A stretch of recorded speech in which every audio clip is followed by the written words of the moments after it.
Are born and not made in the contention of, leader are born and not made, যেটা বলছিলাম trade theory গতকাল, এটা trade theory বলেছে যে তারা কি হয় না কিছু চরিত্র কিছু বৈশিষ্ট্য দেখতে পায় তাদের মধ্যে। কমপ্লিট যে ভুল তা বলবো না, গতকাল আমি বোধহয় এটা তোমাদের মিস করে গেছি, বলতে পারিনি।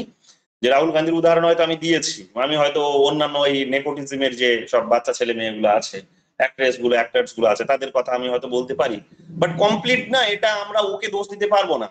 এটা এটার জন্য আমি তোমাদের একটা কারণ জোহারের আমি একটা স্টেটমেন্ট তোমাদের বলতে চাইবো। কারণ জোহারের একটা যখন এই নেপোটিজমের একটা যখন সুর উঠতে শুরু করলো, বুঝতেই পারছো, যিনি সুরটা তুলেছিলেন তিনি এখন নিজে রাজনীতিতেও জয়েন করলেন।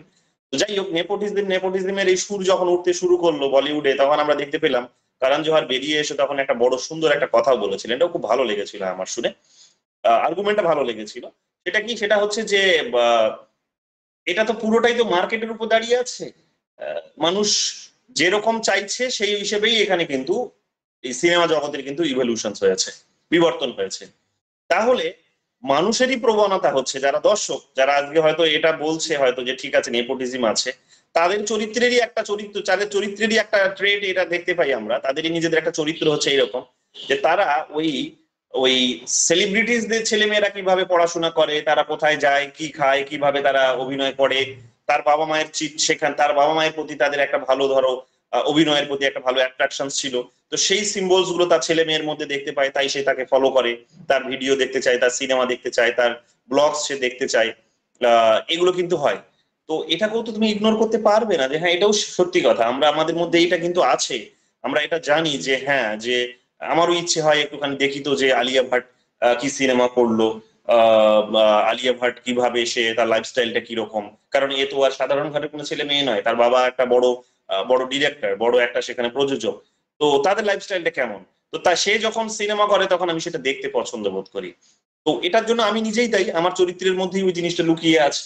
তো স্বাভাবিকভাবেই এটা যে খারাপ তা কিন্তু নয়, কিন্তু অনেকে বলার চেষ্টা করে যে ট্রেড থিওরি অফ লিডারশিপটা থাকলে কি হয়, মানে ওই যেটা এখানে নাম বলেছে, এখানে দেখো থমাস কার্লির নাম বলেছে। থমাস কার্লি এটার পক্ষে দাঁড়িয়েছেন এবং তিনি বলেছেন যে লিডাররা এই তৈরি হয় না, লিডাররা জন্মগ্রহণ করে।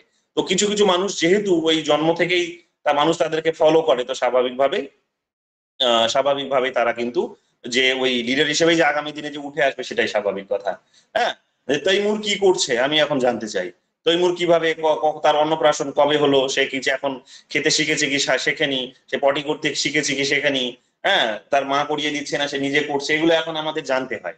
হ্যাঁ, এগুলো এখন উৎসুক আছে, আমাদের কৌতূহল আছে। তো এখন তো কিছু করার নেই, কাজে আমি যখন ওকে ফলো করছি তখন স্বাভাবিকভাবে সেই লিডার হবে, এটা নিয়ে তো কোনো সন্দেহ নেই। আমি তো তার মানে আমি এক প্রকার স্বীকার করে নিচ্ছি যে আমি অ্যাক্টর হওয়ার যোগ্য নেই, অ্যাক্টর হওয়ার তার যোগ্যতা তারই আছে।